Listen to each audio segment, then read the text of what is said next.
Hey guys, in this video I'm going to show you how you can download Royal Match game in your Android smartphone latest version.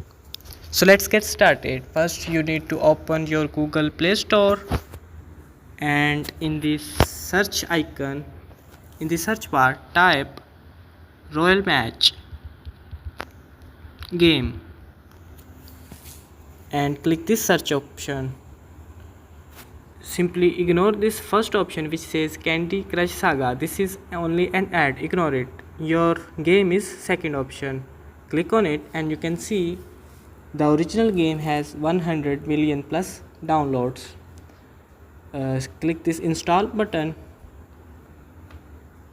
and your game is started downloading. The game is about 176 MB, so it will download in 2 to 3 minutes depending upon your internet speed. So that was the end of this video. If you found this video helpful, kindly subscribe to my channel.